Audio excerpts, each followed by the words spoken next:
Welcome to the Scottish Rite Journal podcast, an audio presentation of the Scottish Rite Journal, brought to you by the Supreme Council of the Scottish Rite, Southern Jurisdiction, Mother Supreme Council of the World.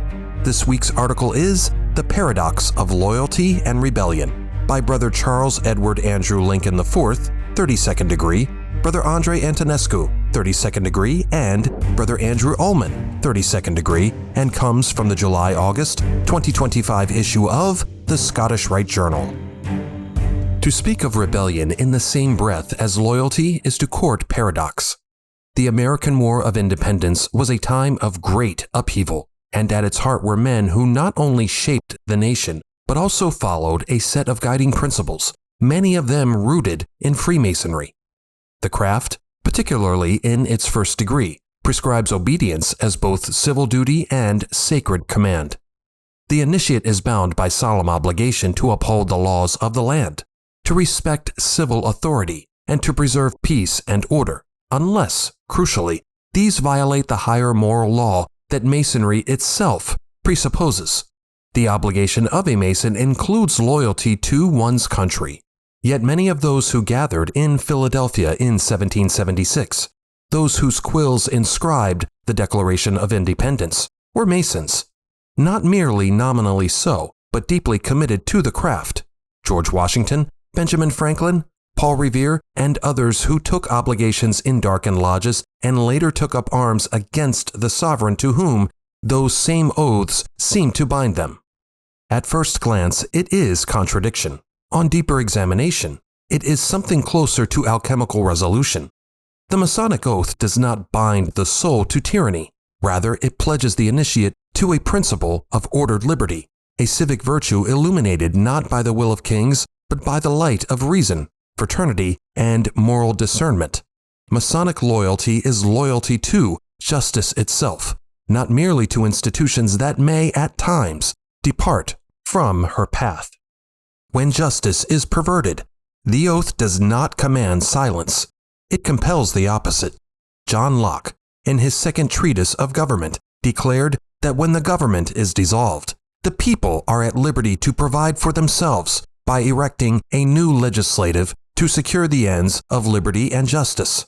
The point for Locke, and later for the founders, was not rebellion for its own sake, but resistance when lawful authority becomes lawless. The end of law, he continues, is not to abolish or restrain, but to preserve and enlarge freedom. This Enlightenment idea that justice and moral law supersede even sovereign command finds the esoteric expression not only in the Blue Lodge degrees, but also in the teachings of the Scottish Rite. The degree of Knight Rose Croix, for example, emphasizes fidelity to truth over obedience to despotism. The perfect Elu degrees, particularly the 10th, 11th, and 12th degrees, stress the necessity of moral discernment, holding rulers accountable, and exalting integrity over submission.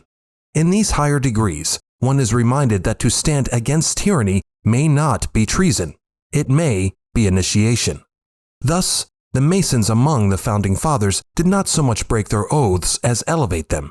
They interpreted the sacred obligation of the first degree not as a leash to passive submission, but as a call to active justice. The Masonic principle of obedience to law assumes that law itself is just. Where it is not, the Mason must, in Locke's words which he uses repeatedly, appeal to heaven, that is to say, to a higher tribunal of moral truth. One is left to ponder as Albert Pike so poetically frames it in Morals and Dogma. Man has natural empire over all institutions. They are for him, according to his development, not he for them. This seems to be a very simple statement, to which all of men, everywhere, ought to assent. Lecture to second degree, Fellowcraft. The Masonic founders did not respond to the philosophical issue with words. They responded with a republic. Like and share this article, and don't forget to subscribe to the channel. If you wish to comment, please leave one, and as a reminder, hit the notifications bell. Any accompanying photographs or citations for this article can be found in the corresponding print edition. The Scottish Rite Journal is published by the Supreme Council of the Scottish Rite, Southern Jurisdiction, Mother Supreme Council of the World. Mark Dreisenstock, 33rd degree, Managing Editor. I'm your host, Matt Bowers.